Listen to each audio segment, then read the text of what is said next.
Ah, que maravilha estar aqui com vocês. Eu estou triste, aquela sensação de que está encerrando. A gente fica muito feliz pelo que vivemos aqui. Enquanto eu vou introduzindo aqui, queria já convidá-los, aqueles que têm Bíblia ou digital ou no papel, para abrir em João, capítulo 6, verso do 1 ao 12. Sabe, Fabiano, meu amigo, minha amiga pastora Lide,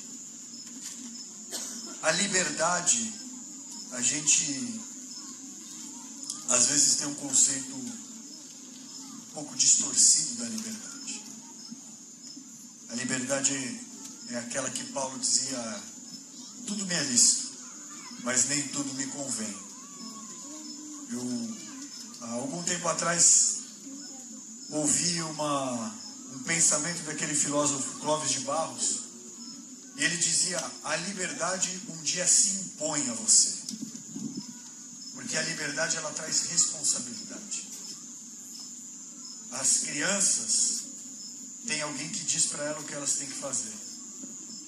Quando a gente vira adulto, é a gente que tem que se impor limites, saber até quando a gente pode comer o Chico balançado de Tiberíades. E grande multidão continuava a segui-lo, porque via os sinais milagrosos que ele realizava e curava os doentes. Então Jesus subiu ao monte e sentou-se com os seus discípulos. Estava próxima a festa judaica da Páscoa.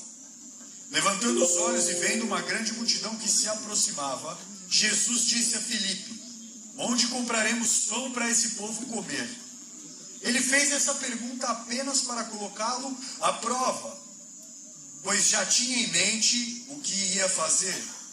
Filipe lhe respondeu: 200 denários não comprariam pão suficiente para que cada um comesse um pedaço. Outro discípulo, André, irmão de Simão Pedro, tomou a palavra: aqui está um rapaz com 5 pães de cevada e 2 peixinhos. Mas o que é isso para tanta gente? Disse Jesus: mandem o povo assentar-se. Havia grama naquele lugar e todos se assentaram. Eram cerca de 5.000 homens. Então Jesus tomou os pães, deu graça e os repartiu entre os que estavam assentados, tanto quanto queriam, e fez o mesmo com os peixes. Até aí. Pai, maravilhoso aquilo que o Senhor tem preparado nesse tempo. Muito obrigado por aquilo que o Senhor começou nessa comunidade, pelo tempo de aprendizado que tivemos. Eu quero, Pai, pedir ao Senhor que nessa noite o Senhor venha trazendo aquilo que pode ser a conclusão de tudo isso que vivemos, intercalando todo o conhecimento e revelação que foi dado aqui, para que esse povo seja abençoado e fortalecido para ter aptidão para viver esse novo ciclo na plenitude daquilo que o Senhor preparou para eles, em nome de Jesus. Amém. Queridos, esse subtítulo que encontra-se no livro, ele fala sobre 2 tipos de pessoas. Esse texto é um dos mais conhecidos, entre os milagres de Jesus. Ele é aquele que talvez todos conheçam. Ele fala sobre a multiplicação dos pães e dos peixes. E ao olhar para esse texto, ao olhar para essa narrativa bíblica, a gente consegue identificar 2 grupos nos quais se dividem toda a humanidade. Pense nos grupos que você faz parte. Na comunidade, da igreja, nas empresas, nas famílias, grupos de trabalho voluntário.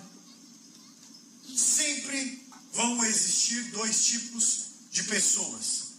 Os diagnosticadores, que são pessoas boas em enxergar problemas. Aqui nós temos Filipe dizendo a Jesus: não bastariam 2.000 denários para comprar comida para todo mundo. Tem 5.000 pessoas aí, Jesus. Eu precisaria, nem 2.000 dias de trabalho seria suficiente. Ele fez um diagnóstico. Ele olhou a realidade e ele fez uma constatação. Constatação essa que não precisava nem ser muito inteligente para fazer. Mas ele fez. Ele enxergou o problema. Então, esse tipo de pessoa é composto por aqueles que são experientes. Pessoas que já viveram inúmeras situações. Às vezes, situações demais.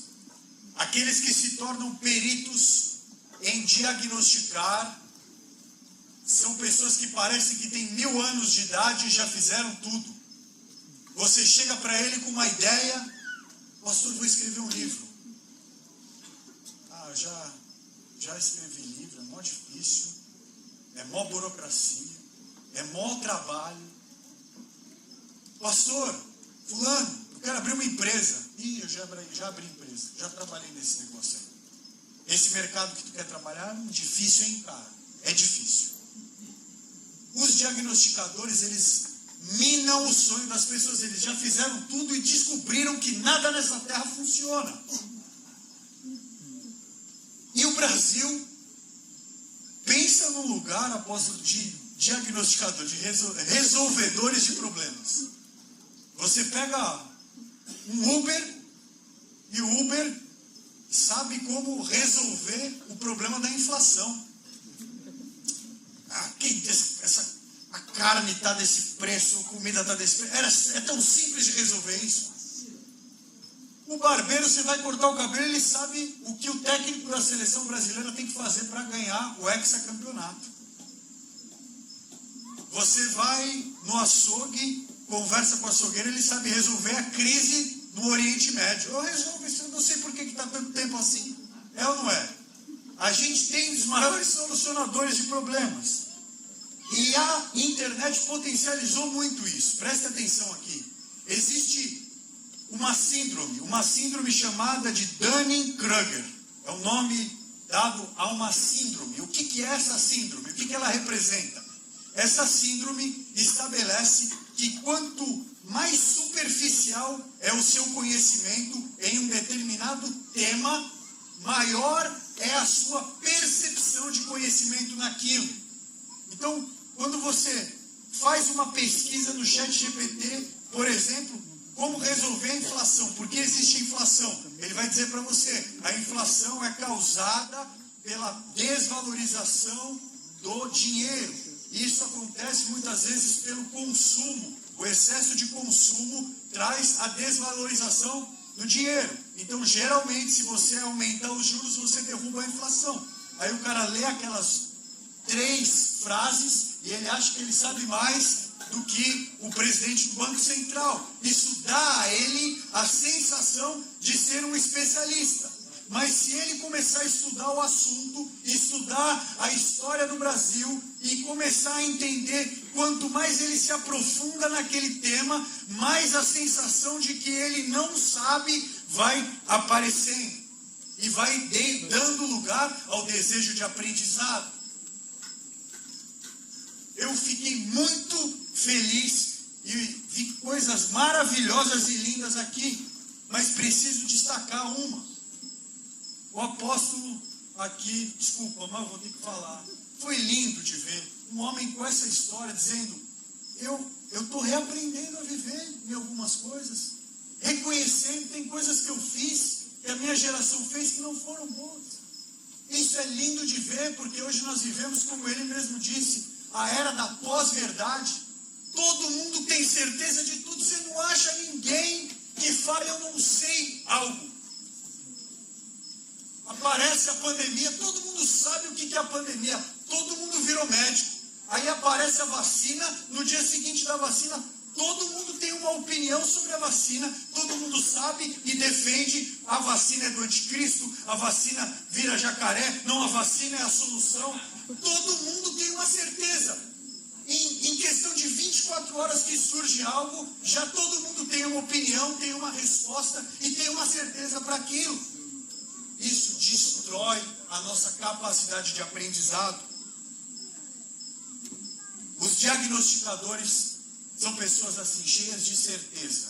certezas de tudo, sempre se considerando mais espertos, e eles têm uma característica que é a mais importante de todas elas: eles geralmente não estão produzindo nada. Eles estão ocupados demais criticando. Igreja, deixa eu falar uma coisa para vocês.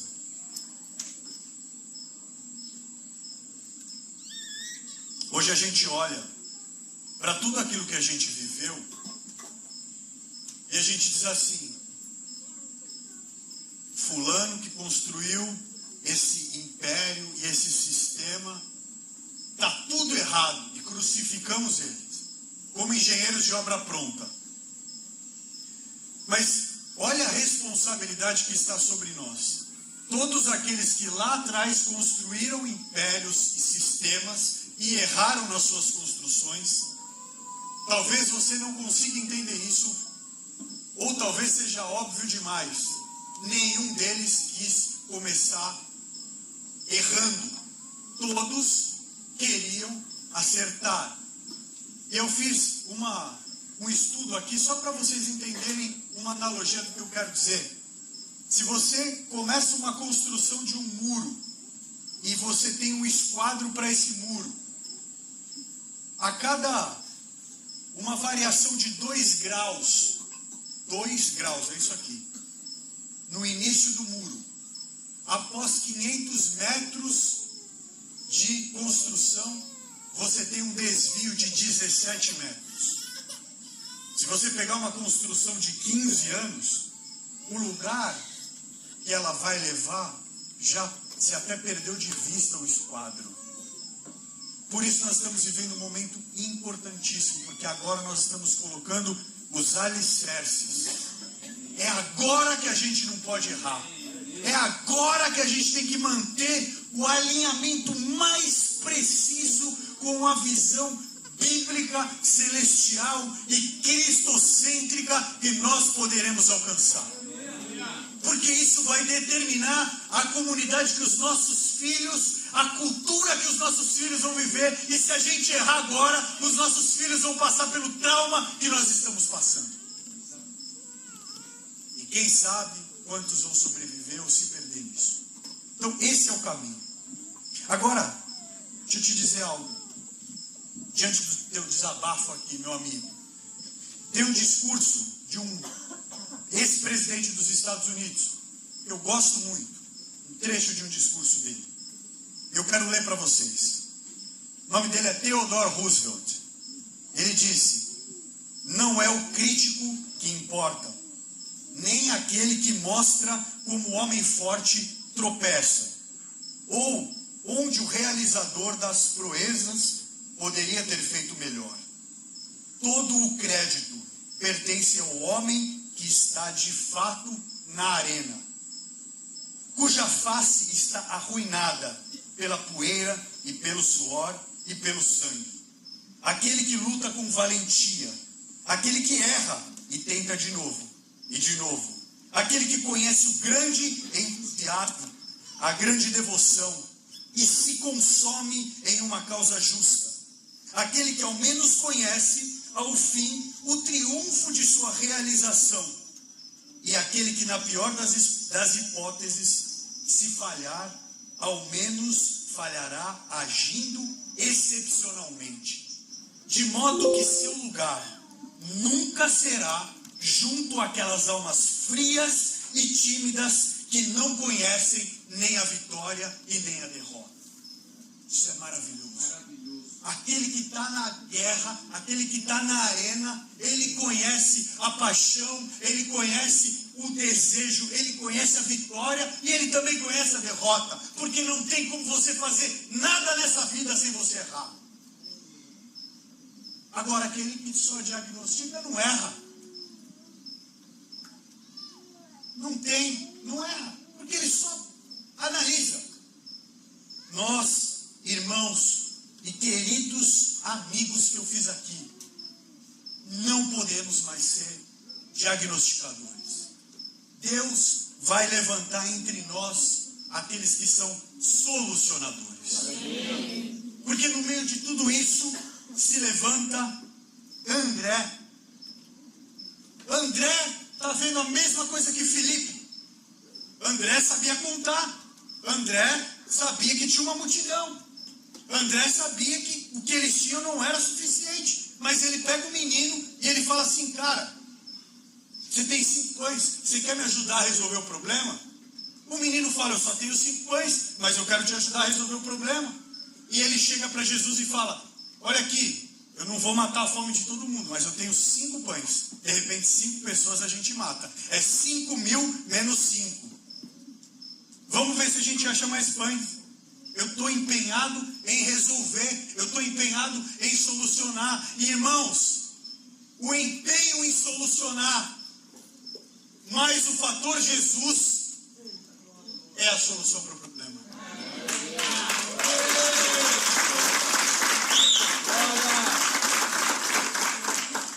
Jesus é amigo dos solucionadores. Ele não pode, ele não se comove. O que comove o coração de Jesus é quando ele pega alguém que quer resolver uma situação, tá? Não precisa de recurso. Passei a noite inteira tentando pescar, não pesquei, mas eu estou aqui tentando resolver um problema da minha família. Joga a rede para o outro lado, então. Vamos resolver isso. E aqui vão algumas características desse grupo que nós queremos fazer parte, amém? Amém. Primeiro, os solucionadores, eles estão em qualquer lugar. Eles não precisam de cargo, plataforma, eles não precisam de nada. Eles fazem com aquilo que eles têm, como Gideão. Gideão, a Bíblia diz que os amalequitas vinham e tomavam toda a produção. E Gideão, então, se encontrava num lagar malhando trigo, numa caverna. Não se malha trigo no lagar, mas era o que ele tinha. E ele poderia dizer: não dá, aqui não é um lugar para malhar trigo, então eu vou ficar de braço cruzado e vou ficar reclamando. Mas ele usa aquele lugar para começar a solução. Sabe, ficou conhecido há algum tempo atrás, tem um case de sucesso no mundo corporativo, que é o case das fábricas de pasta de dente. Quem é que já ouviu falar sobre esse case aqui? Eu vou contar para vocês que a maioria não ouviu. Diz que a indústria de fabricantes de embalagem de pasta de dente estava passando por um problema, porque o controle de qualidade estava percebendo que no processo de embalagem muitas pastas de dente estavam se perdendo. Chegava para colocar na prateleira, só que a máquina de embalar não colocava a pasta dentro da caixinha, e aí só ficava a caixinha colada, eles perdiam aquela embalagem. Então começou a ter muita perda, e como o custo deles em relação à margem é muito pequena, aquilo se tornou um problema. E eles começaram então a fazer reuniões e contrataram engenheiros, contrataram consultores, chegaram à conclusão que eles iam fazer uma máquina que pesava, após a passagem do processo de embalagem, em um determinado ponto, a balança pesaria a caixinha para verificar se ela estava ou não com a pasta, e se ela não estivesse com a pasta, ela voltava no processo produtivo. Já estava desenhada a solução, ia custar caríssimo, mas ia resolver o problema. Então eles foram comunicar isso para o pessoal da linha de produção. E um deles disse assim: tá, mas por que vocês não colocam um ventilador? Cara, como é que é? Coloca um ventilador aqui na esteira, porque se a caixinha passar vazia, o ventilador vai jogar a caixinha para lá e você não perde a caixinha. Desgramado é um gênio. Ele era um solucionador, ele não era um engenheiro, ele não era o CEO, ele não estava nas reuniões importantes da empresa, mas ele estava vendo o problema e ele tinha uma solução. Às vezes, irmão, a solução está aí. Às vezes a pessoa quer fazer você entender que o seu problema é complicado. Às vezes a pessoa quer o mundo quer dizer para você que você não é capaz, porque você não é igual o cara do YouTube, você não é o cara da rede social. Às vezes a solução do problema está aí. Você precisa ter coragem para dizer, você precisa ter coragem para colocar em prática. Os solucionadores também têm uma característica, eles são sempre minoria. A proporção bíblica para os solucionadores é: a cada 5.000, 2. Essa é a proporção desse texto. Eram 5.000 pessoas, tinha 2 querendo resolver o problema. O resto queria ou ser servido ou encontrar alguém que resolvesse o problema deles, ou reclamar. Então, queridos, presta atenção. Você está no meio de um monte de gente que está só reclamando. Você fala: cara, eu estou mais pro lado da maioria. Se empenha em solucionar. Um cara que se empenha para solucionar, ele é aquilo que Jesus precisa para resolver os problemas. Eles são considerados ingênuos, mas na verdade eles possuem uma fé sólida. Deixa eu dizer algo a respeito disso para vocês. Um dia eu estava lendo um livro que trazia um experimento para medir o nível de esperança das pessoas ao longo de situações difíceis. O estudo foi feito com um grupo de pessoas encarceradas. Ele foi feito com uma população que estava no cárcere. E eles começaram a fazer pesquisas para medir o nível de esperança e quais eram os fatores que mantinham a esperança nas pessoas em situações assim. Então, o que eles perceberam? Que haviam pessoas que eram consideradas otimistas. Elas interpretavam sinais a todo momento.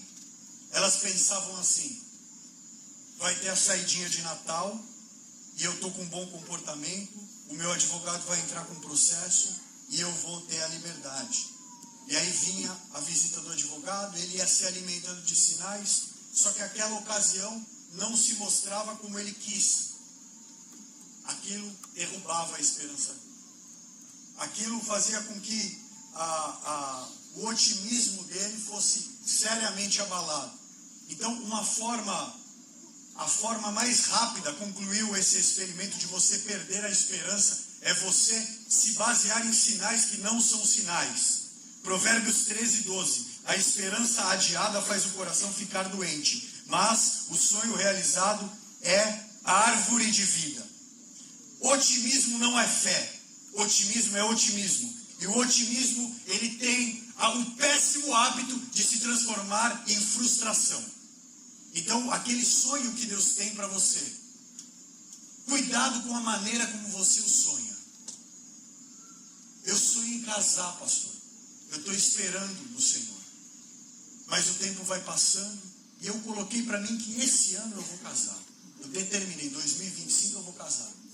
Mas eu fiz essa determinação pelo meu próprio coração, ou interpretando sinais. Passa 2025, não casou. Passa 2026. Irmãos, o que a fé nos mostra? A fé nos ensina a considerar o mundo real, o cenário real, mas confiar que Deus sabe, o sonho está em Deus. Se vai ser em 2025 eu não sei, se vai ser em 2026 eu não sei, se vai ser em 27 eu não sei, se vai demorar 40 anos, Caleb, para tomar posse da sua terra, eu não sei. Eu sei que vai acontecer.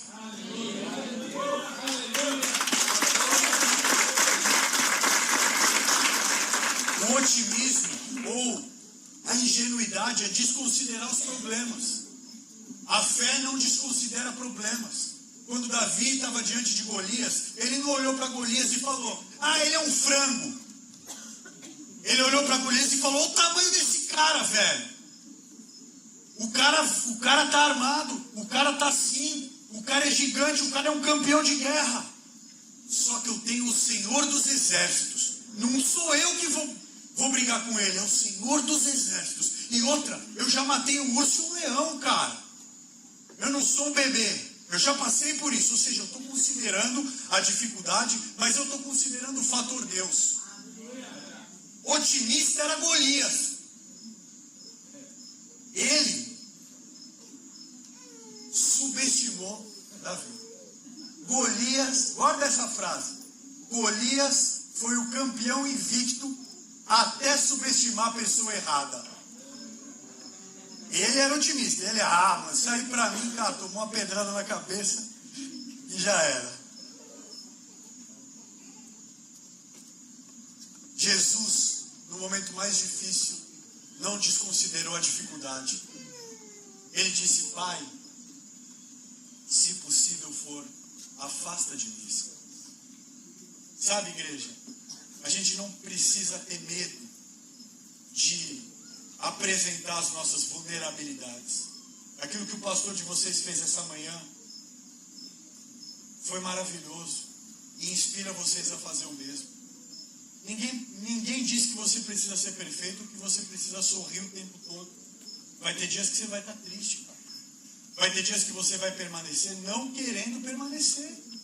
Você vai olhar para a sua situação bancária e vai dizer: a minha situação está muito difícil, cara. Eu não vou dizer para você que não está. Eu não vou ter a fé do mundo de Poliana, achando que, oh, glória a Deus, eu estou com R$5 na conta e tenho 2.000 para pagar o mês que vem. Eu vou dizer: eu tenho R$5 na minha conta, eu tenho 2.000 para pagar. É muito difícil essa situação, a minha alma está triste. Mas eu tenho Deus que é poderoso para me tirar dessa situação. Eu vou fazer tudo que está ao meu alcance. E se não der certo, eu sei que o fator Deus vai entrar. Nesse lugar onde Deus nos chama, para um lugar de solução de problemas, eu quero trazer para vocês e deixar aqui alguns conselhos práticos que vão ser muito necessários para você aplicar a partir de amanhã. Porque ser um solucionador de problemas, ser uma pessoa que faz parte da solução, ela não diz respeito ao seu perfil, ela diz respeito a atitudes. E essas atitudes podem ser exercitadas. Então, de repente, até hoje, você se viu como um diagnosticador, que talvez a maioria de nós tenhamos predisposição para ser. Eu tenho uma predisposição absurda para ser um diagnosticador. Eu confesso isso para vocês. Eu já olho para a situação e falo: vai dar ruim. E aí eu aprendi com Deus algumas coisas que eu tenho buscado colocar em prática. Primeiro, seja comprometido. Se há um problema no ambiente em que você está inserido, você é parte desse problema. Sabe quando a igreja diz assim: ah, lá na minha igreja o ambiente é tóxico? Você está dizendo: eu sou tóxico. Porque você compõe esse ambiente. Ah, a empresa que eu trabalho é uma porcaria. Os valores da empresa que eu trabalho são péssimos. E você está fazendo o que lá, irmão? Porque você está dizendo que teus valores estão corrompidos e comprometidos. Se você está contribuindo, se você não está, preste atenção, se você não está comprometido ativamente para melhorar um ambiente, você está piorando esse ambiente. Não existe posição neutra. Ou você está trabalhando em favor de algo, ou você está trabalhando contra algo. Segundo conselho, esteja aberto ao novo. Seja uma pessoa curada. A vida tem um enorme potencial em nos transformar em pessoas céticas. A mulher do fluxo de sangue, ela estava aberta ao novo. Ela já tinha gasto todos os recursos, ela já tinha ido em todos os médicos. Ela já tinha esgotado as possibilidades. O caso dela era o caso de cruzar os braços e falar: eu tentei de tudo e não dá mais certo. E hoje as pessoas dizem: eu já tentei de tudo, agora eu vou colocar na mão de Deus. Como que dizendo assim? Acabou, eu já fiz tudo, agora eu vou depender de Deus. Tipo, a roleta da sorte, né? Agora vai para a sorte. Cara, Deus tem que ser o seu primeiro recurso. Você tem que estar aberto ao novo. Não importa quantas vezes você já tentou. Pedro, cara, eu sou vendedor. Eu sei o que é Pedro dizer: eu passei a noite inteira tentando pescar e não tenho nada, mas sobre a sua palavra eu jogarei as redes. Teve meses de eu bater em porta. Eu tinha um versículo, eu colei um versículo no computador que eu trabalhava. Aquele provérbio que diz: lança sua semente pela manhã e à tarde não retenhas a tua mão, porque não sabe se essa ou aquela dará o fruto, ou se ambas serão produtivas. Eu dizia, se não é da manhã, é da tarde. Uma das duas tem que ser. A única coisa que esse versículo não me diz é que nenhuma das duas vão ser produtivas. Então eu lançava minha semente de manhã, eu lançava minha semente à tarde. Eu tive uma experiência de trabalho e foi assim, eu saí de uma empresa que eu estava, fui contratado para ser gerente comercial da empresa. E aí eu cheguei, né? O diretor da empresa me recepcionou, me deu um café, acendeu a luz de um escritório, falou, você trouxe teu computador? Eu falei, não tem computador aqui. Ele falou, não, vai buscar o teu computador na tua casa. Aí eu liguei para a Priscila, que estava indo para o centro da cidade, e falei, traz meu computador. Peguei o meu computador, falei, pronto, estou com o meu computador aqui. Ele acendeu a luz, ele me deu um telefone, ele me deu o controle do ar-condicionado e falou assim, Deus abençoe e bom trabalho. Eu tive que arrumar a minha própria carteira de clientes e prospectar do zero. Do zero. Eu peguei a lista, eu achei que eu tivesse uma carteira de clientes, achei que havia um processo de vendas estabelecido. Mas, cara, eu peguei o meu telefone e comecei a ligar. E depois de 12 dias, a equipe que estava comigo, alguns deles falavam assim, você é louco, cara, eu não vou ficar fazendo... A gente estava montando uma equipe comercial, esse era o desafio, os caras não quiseram ficar, diziam, mas você está louco, você não vai fechar nada pelo telefone. Eu falei, eu vou fechar. Eu fechei um cliente exportador de sisal, eu não sabia nem o que era sisal, eu não sabia o nome da cidade, até hoje eu não sei, o nome da cidade é Retirolândia, na Bahia. Ela me falou assim, eu vou tirar 5 containers para você testar. Desses 5 containers eu me tornei o maior embarcador de exportação desse cliente para a Índia. Eu nunca vi a pessoa nem numa chamada de vídeo, porque a Bíblia me diz que se eu bater na porta, se eu lançar minha semente, eu vou colher. E era isso que me fazia permanecer. Nós devemos, como solucionadores, considerar o fator sobrenatural. Não é só aquilo que está ao nosso alcance. Nós não vivemos apenas pelas circunstâncias. Nós vivemos por aquilo que nós cremos. Mais um conselho. Eu já falei sobre ele, mas quero entrar um pouquinho mais, me aprofundar um pouco mais. Jamais subestime uma pessoa. Jamais olhe para alguém e pense que essa pessoa ou essa situação, ela não tem o potencial. Não julgue a obra pronta de ninguém. Se você não consegue conhecer, se você não conhece o contexto, não ache que você é o dono da verdade.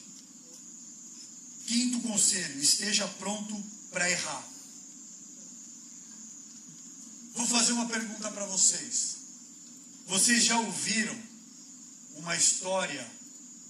É uma história famosa. Vocês já ouviram a história do homem que nunca errou? Levanta a mão aí. Não, ninguém ouviu. Sabe por quê? Porque o homem que nunca errou, nunca construiu nada. Histórias de homens que não constroem nada não são contadas.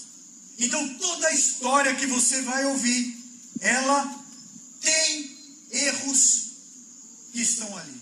A gente olha, por exemplo, para a história do criador da Apple, Steve Jobs. Vai ver a história de Steve Jobs. Steve Jobs errou inúmeras vezes. Thomas Edison dizia que, acho que ele tentou mais de 1000 vezes, né? Mais de 1000 vezes. Até ele descobrir a luz elétrica, ele disse que ele tentou mais de 1000 vezes. Aí perguntaram, você errou 1000 vezes? Ele falou, eu só descobri 1000 formas de não fazer aquilo. O erro, ele é um aprendizado. O erro traz aprendizado e a gente vive hoje uma cultura de não pode errar. As redes sociais das pessoas, parece que a vida deles, você olha, isso é um engano, cara. Isso é um engano, velho. É mentira. Ah, mas cara, o Instagram é para postar coisa boa. Eu só posto coisa boa, eu não posto dia, né? salvo algumas pessoas que postam o cara tomando soro. Deu ruim. As pessoas fazem selfie no hospital. Eu só posto coisa boa. Então você olha pra mim, você vai olhar pro meu Instagram, você vai falar, esse cara não errou, eu errei pra caramba, irmão. Só que o meu Instagram só tá o que tem, só tá os acertos. As pessoas erram. O Senhor errou muito. Vocês erraram muito. Para conseguir chegar onde eles chegaram, tem uma história de erros. Os erros fazem parte, mas a gente tem sido cruel com essa geração. A igreja tem sido cruel. A igreja quer que o menino, velho, eu peguei um menino lá a gente tá pastoreando um casal. Cara, o casal, quantos anos eles têm? 19? 24, menino, a menina mais ou menos dessa faixa de idade. Eles foram criados na igreja, cara. Eu vi eles pequenininhos, vi eles crescendo. E aí, esse casal agora vai se casar. Mas antes dele se casar, o menino se apaixonou por uma outra menina. E eles oraram. Só que a resposta de Deus era que não era aquele casal para se formar. Aí o menino chegou para mim assim, ô pastor, e falou, depois de um aconselhamento, ele falou, cara, obrigado por acreditar em mim, mesmo tendo a minha história. Eu falei, cara, você tá louco, velho? Sua história, eu errei, eu orei com minha irmã e não deu certo. Eu falei, quero que meu filho tenha a tua história, velho. Você é um menino puro, você se guardou, mas eu errei. Eu falei, como que você não queria errar? Esse é um ambiente seguro para você errar. Mas a gente quer botar uma carga tão grande nos nossos filhos, nos nossos jovens. Eles têm que nascer com o espírito de Abraão. Eles têm que nascer com a fé de Davi. Eles têm que nascer apóstolo, profeta, mestre. Eles não podem ser mais criança. A gente tem botado uma carga nessa geração que vem que elas não vão suportar. Nós temos que mostrar para eles como é ser pessoas de verdade. Volto no ponto, quando eu vejo o pastor de vocês aqui chorando e contando a história deles. Isso faz uma igreja de verdade. A igreja não precisa ter um ícone de alguém infalível. Isso é fácil. A igreja precisa ter alguém que passa por luta, porque no momento do erro, como que eu resolvo?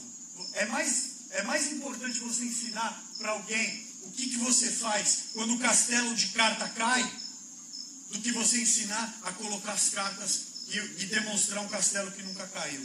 Porque essa imagem que foi passada dos super pregadores do evangelho, que eram afastados do povo, produziu uma falsa percepção no evangelho de Cristo. A gente criou super-heróis. A gente criou pessoas que estão afastadas da realidade. Sabe que som vocês tiraram? Glória a Deus por isso. Você pode ser talvez dos seus liderados. Me explica da onde saiu essa heresia. Porque o maior modelo que eu conheço de liderança dizia: vocês não são meus servos, vocês são meus amigos. Eu vou na sua casa, eu vou ver a sua sogra doente, eu vou orar pela sua sogra. Eu vou estar numa reunião onde as pessoas vão arrebentar o teu teto. Sempre que a gente vai abrir uma célula lá, eu falo, lembra desse cara? Esse é o nível de anfitrião de célula que a igreja precisa. Os caras foram lá, arrebentaram o teto dele, coisa mais linda. Curaram o cara e tal, depois foi todo mundo embora e o cara ficou com o teto lá para arrumar. Agora quem conserta? Não sei, cara. Mas isso é igreja, alguém vai arrumar. Mas estão juntas, as pessoas estão juntas. Nós precisamos acabar com essa cultura de perfeccionismo para não ser refém disso. Nós vamos errar, os erros fazem parte da nossa construção. O medo de errar, às vezes, nos impede de acertar. Ninguém está pedindo perfeição, cara. Nós estamos pedindo, Cristo está pedindo para que você tente. Eu estava lendo a história daquele jogador de basquete, me fugiu o nome dele agora, o Mamba O'Brien. Cara, a história desse cara é fantástica. Diz que ele foi chamado para... Já é um bom jogador. E aí chamaram ele para um time. E o time tinha 2 sessões de treinamentos. Era uma na parte da manhã e uma na parte da tarde. A da manhã começava tipo das 9 ao meio-dia e a da tarde das 15 às 18, algo assim.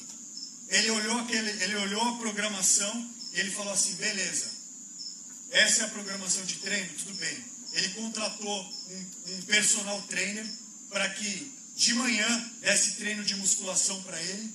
Então o treino oficial começava às 9. Ele acordava às 4 da manhã e 5 da manhã ele começava um treinamento físico.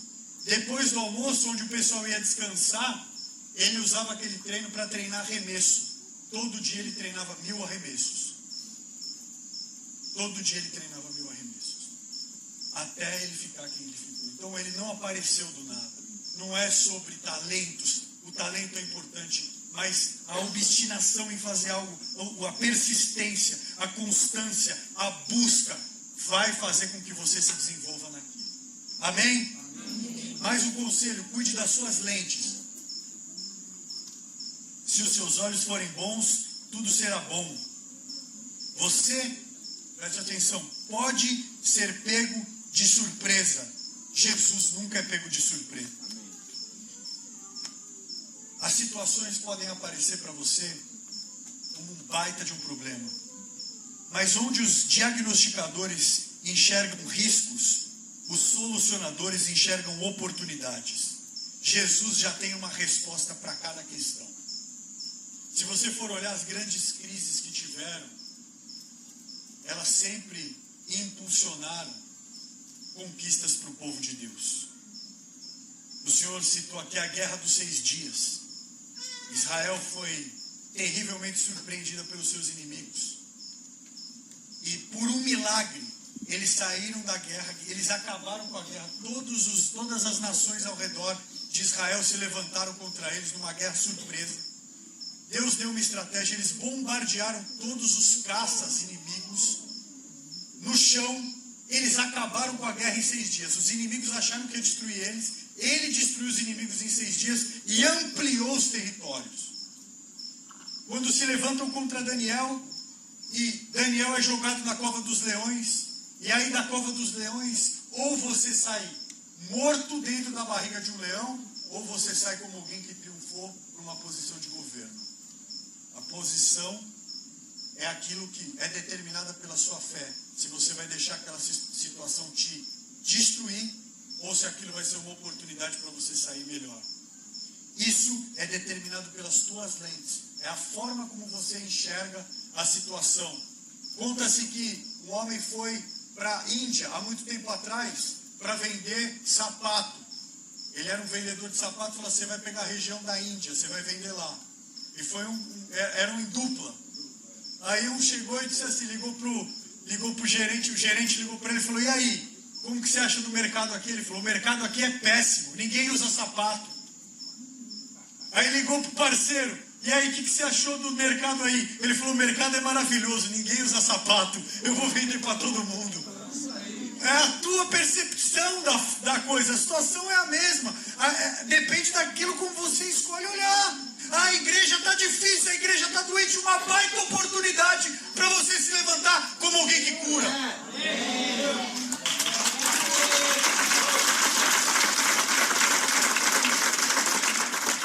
Seguindo aqui para o encerramento, 7º, tenha coragem. Nós associamos coragem à bravura, ou seja, à ausência de medo.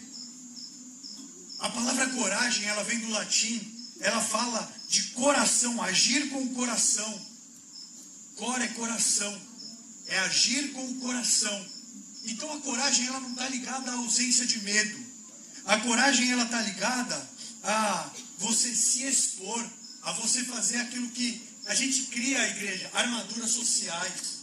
E a gente que viveu muito tempo nesse sistema sabe como é isso.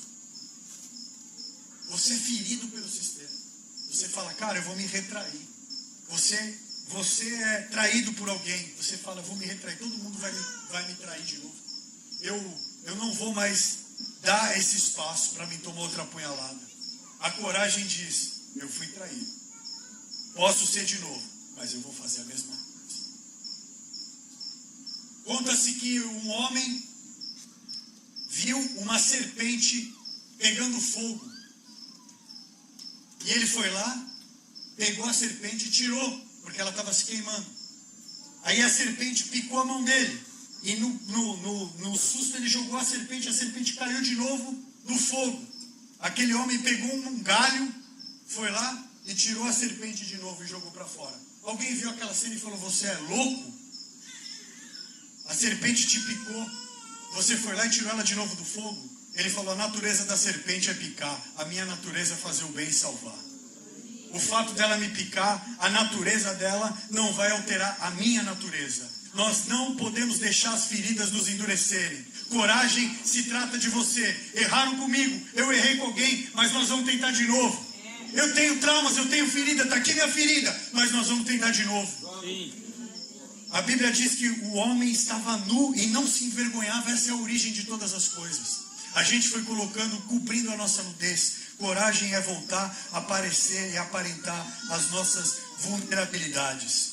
Pessoas vulneráveis fazem pedidos de perdão, mesmo que a outra pessoa não aceite. Pessoas vulneráveis criam amizades, mesmo que a outra pessoa não quer. Eu vejo muita gente falando assim: ah, mas eu não tenho amigo. Eu falo: o que você faz para isso? Ah, eu fico esperando. Cara, o conceito de amizade é você quem determina. Jesus era amigo de Judas. Judas não era amigo de Jesus. Só que Jesus falou assim: cara, mesmo que ele não me fale, mesmo que ele não me considere amigo, eu sou seu amigo, velho. Eu quero que você pegue alguém essa semana e você fala assim: cara, eu vou ser teu amigo. Ah, mas eu não quero amizade, mas eu quero ser teu amigo. Eu decidi que eu vou ser teu amigo. Manda uma mensagem, cara. A gente fica esperando, sabe, cara? Eu vejo situações de relacionamentos que se romperam por coisas tão bestas, cara. Amizades de anos. Aí a pessoa: por que vocês não se falam mais? Ah, porque ele fez um churrasco, eu vi no history e ele não me convidou. Eu falo: tá, mas você disse pra ela? Eu não. Se ele era meu amigo, ele tinha que ter me chamado. Vai lá e fala: cara, eu estou chateado com você. Eu estou chateado com você. Fale o que é sentimento e separe do fato. Estou chateado. Eu tenho o direito de estar chateado. Qual que é o fato? Você fez um churrasco e não me chamou. Aí a outra pessoa vai dizer assim: poxa, eu não sabia que você ia ficar chateado. Me perdoa. E aí se resolve o problema. Só que a gente aprendeu a acumular mágoa. A gente aprendeu a ver um history. Cara, você vê o history que te incomoda, você vai lá, bloqueia, cancela. Começa uma conversa no WhatsApp do grupo de família, né? A política acabou com a gente, cara. A política zoou a gente, irmão. A política zoou o Brasil, velho. A gente viu pessoas de anos, famílias, que por causa de problema político não se falam mais. Quem sabe o que está acontecendo? Você continua de mal com a pessoa e o problema político do Brasil não se resolveu. E agora a pessoa não tem nem mais você que é a luz ali, próximo dela. A gente precisa ser vulnerável e voltar a se falar, apresentar as nossas emoções. Deixa eu contar rapidinho um testemunho que aconteceu comigo essa semana passada. Eu entrei numa reunião da empresa e estava todo mundo armado contra mim. 10 minutos antes da reunião, o pastor dos caras me manda a pauta. Era tudo pauta contra mim. Do meu trabalho, né? Um projeto que eu tô negociando lá para vender. Tudo coisa contra mim. Eu entrei, os caras começaram a me bombardear na reunião. Deus falou para mim: calma, segura a tua emoção. Eu segurei a emoção. Acabou a reunião no dia seguinte, eu mandei uma mensagem pro cara. Eu falei assim: cara, eu te respeito muito. E entendo que você tem todas as competências para chegar onde você quer, mas deixa eu te dizer uma coisa. Eu me senti extremamente exposto, eu me senti chateado, eu me senti envergonhado da posição que vocês me colocaram. Ele disse para mim: me desculpa, cara, eu não sabia que isso ia causar isso em você. E nosso relacionamento se fortaleceu. Quando a gente aprende a expor a nossa vulnerabilidade, o nosso relacionamento se fortalece. Então aprende a falar daquilo que você está sentindo. Aprende a comunicar suas emoções, porque a minha vontade era, cara, eu nunca mais falo com esse desgramado, eu vou atropelar ele no trabalho. É ou não é? É a nossa vontade. O cara fez isso comigo, não falo mais com ele, cara. Só que quando você aprende a ser vulnerável, você tem a oportunidade de fortalecer relacionamentos. Pessoas vulneráveis confiam mesmo quando são traídas. Existe uma escritora chamada Brené Brown que diz assim, uma das citações desse livro: mostre-me uma cultura em que existe a falta de vulnerabilidade, e eu lhe mostrarei uma cultura onde não existe nenhum processo criativo. Vamos trazer aqui para a nossa realidade? Mostre-me uma comunidade, uma igreja onde não há vulnerabilidade, onde todo mundo usa armadura, e eu lhe mostrarei uma igreja que não começa ciclos novos. Então, família Second House, vocês querem viver o novo? Tira toda a armadura. Se apresenta para esse novo tempo totalmente despido de armaduras, para que vocês recebam aquilo que é novo. Se mostrem dispostos a solucionar conflitos, produzir mudança, estabelecer vínculos, restaurar relacionamentos e propagar uma cultura forte. É isso que faz a diferença entre alguém que diagnostica e alguém que soluciona. Amém? Deus abençoe.